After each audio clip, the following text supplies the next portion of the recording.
Next game we're moving on to Sunday. There are 3 Sunday matches. This is a later one. In the morning, we got Burnley at Aston Villa, and then Manchester City against Sheffield United. That should be a fun one. But this one is it is the biggest one of the weekend. We got Newcastle at home against Liverpool. Newcastle have had a pretty interesting opening few matches here. I mean, they open at home against Aston Villa, considered a top 10 team, maybe some top 6. Then they go to Manchester City. Now they're hosting Liverpool. So just a tough overall schedule for them. So big match here just to get points out of. Newcastle plus 115 to win. Liverpool plus 195. Draw is plus 300. For some reason, some more money has been coming in on the draw. Unclear why, but this is another match where there's going to be goals, or at least it expects to be goals. We got over 3.5, plus 120, under 3.5, minus 155, under 2.5 at plus 160. Chris, when this match happened last season, it was 2-0 to Liverpool, but I remember it was Nick Pope got a red card in maybe the 20th or so minute, and then Newcastle probably outplayed Liverpool the rest of the match with 10 guys. That is kind of in my mind a little bit with some of my bets. I do like this one a lot. Injury situation, I don't think there's anything major for Liverpool. McAllister is eligible after his bogus red card. So that is probably the big news. There are some reports that maybe we could see Endo in the starting 11, and then we move like Gakpo up to the front 3 instead of the midfield. So that could happen, something to keep an eye on. As for Newcastle, it doesn't seem like Joelinton's going to be ready to start after getting injured last week. So probably be Sean Longstaff in the starting lineup. But Chris, this is your squad. I believe your record last season, I think Liverpool may have been your best record. So tell us what's going to happen in this game. Tell us what's going to happen. Good question.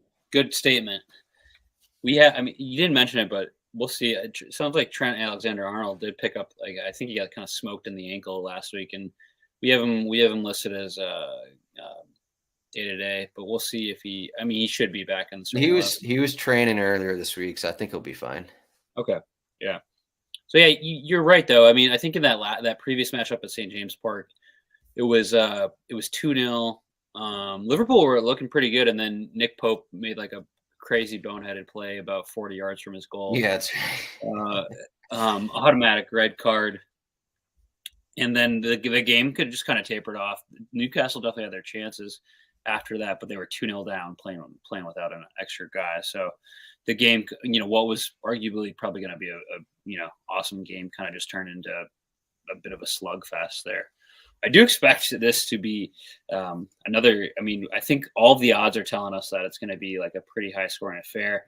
I think I read that Liverpool have given up like 8 big chances from a defensive perspective. So there's certainly, all of the question marks that we had going into the season about are they going to be able to tighten up their back line? No, of course not. Why would they? So they're giving up big, and it's not like they're playing. I mean, Chelsea and then Bournemouth last weekend. Bournemouth could have been 2-0 up in the first 90 seconds. Trent, of course, played in. I forget who it was for Bournemouth, and he had no problems finishing that one to go 1-0, and then the game kind of turned on its head. McAllister got that red card, and they were kind of in cruising mode at that point, and then they got another goal to make it 3-1 while they were down to 10 men. This one, I expect it's a little interesting. I was looking at the historical matchups here, and Newcastle haven't beaten Liverpool, I think, at least in the Premier League since 2014. So it's been, nearly 10 years here. I think, this is a much different team, obviously, much different ownership, but, new players here. And I do think that this team is a lot stronger. They're way, way, way better defensively than Liverpool is, but it'll be tough for them to kind of hold back on that back line. I wanted to go overs on the goals. There's nothing really of value. You got to go to, I think, plus 3.5 is really where you start to get your plus odds. Otherwise, there's nothing over plus 2.5 that's worthwhile. It's like minus 180 or something like that. So that wasn't an option. I did look at some other things, but I ended up going both teams to score no draw, minus 105 I have. This is a bet I don't truly love, But if you are like Adam and likely on all the Newcastle bets here, makes sense to look elsewhere. But I'm on a this might be like a 2-1, 3-2, instant Premier League classic. So I went on that. Both teams have scored no draw. Liverpool's defense gives up a ton of chances. Their attack is pretty powerful here, and it'll be interesting to see how Newcastle deals with them. I was a little disappointed in Newcastle. I mean, yes, they were at Manchester City last weekend, but I did kind of expect them to have a better showing. They were Man City was sans Kevin De Bruyne. They were missing some other players, but Haaland had about 2 or 3 chances. He usually packs away.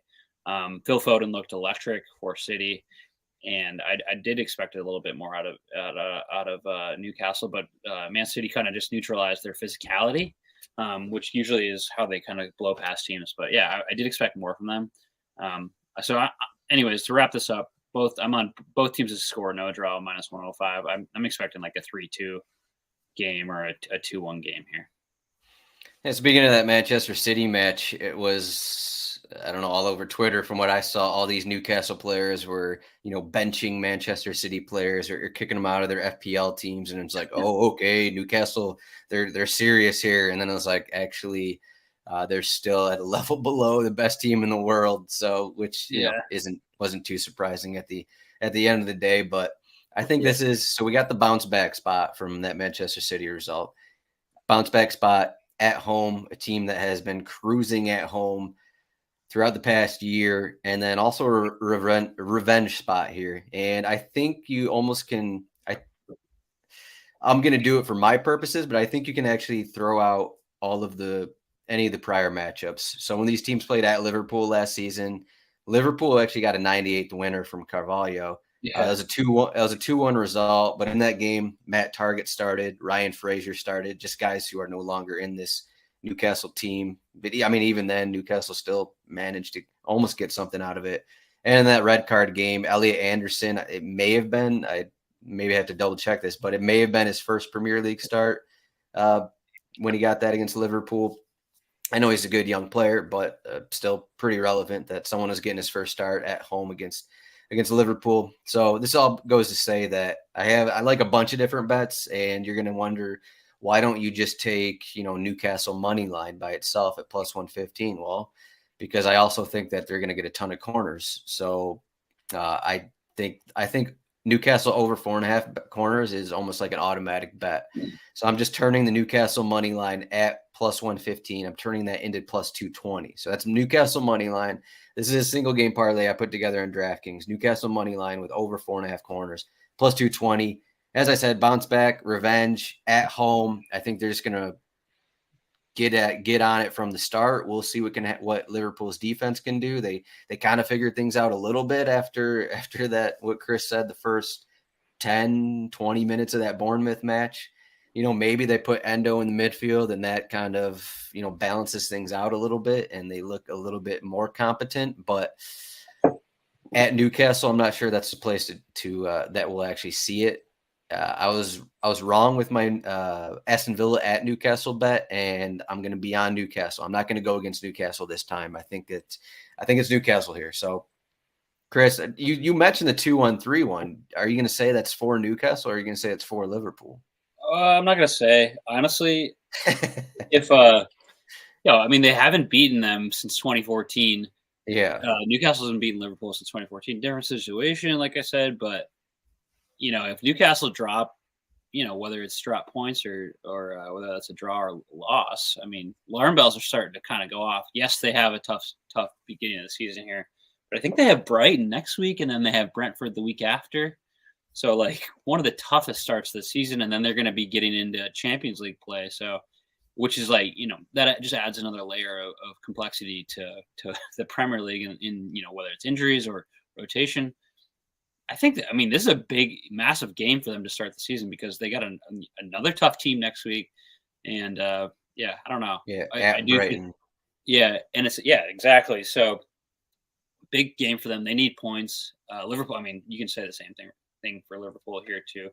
But yeah, I think there was a new article in The Athletic this morning. I haven't read it yet, but the headline was, "Why are Liverpool giving up so many big chances.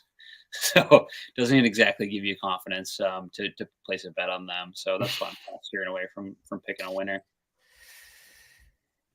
Yeah, But this schedule. I'm surprised I didn't see more. Just like maybe I just ignored them, or just like people, Newcastle fans, just complaining about the schedule. Like this is by far the most difficult schedule of any team in the league. Manchester City, Liverpool, Brighton, and then Aston Villa in that first one. So I mean, you figure yeah, that's all top 6, top 8 sides. I mean, it's yeah. kind of crazy. So as you said, that makes it even more vital to get points in this spot. So. You also made a good point about putting Endo into the starting 11. I mean, like pretty unknown commodity, at least to me.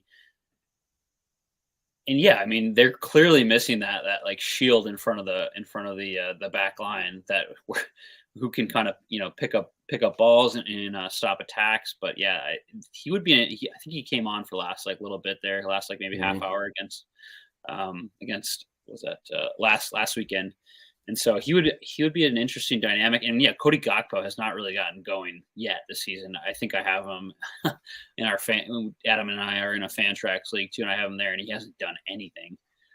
So Yeah, you projected 10 goals, 10 assists from Gakpo, is that right? I did. That was my hot take. I was like, he's just gonna play like that Bobby Firmino kind of sit in the hole and spray type of thing. And He's sitting a little too far. Yeah, too far deep. Yeah. So I would love to see them, maybe put a holding midfielder in and put him up again. But yeah, we'll see. Should be. This is the one we look forward to for the weekend. It caps off a beautiful weekend of EPL too. So again, Chris, both teams to score no draw, -105, and I got a single game parlay Newcastle money line with over 4.5 corners +220. If you don't want to put corners in there, just take Newcastle money line, or you could just take corners, whatever that's at. That's probably like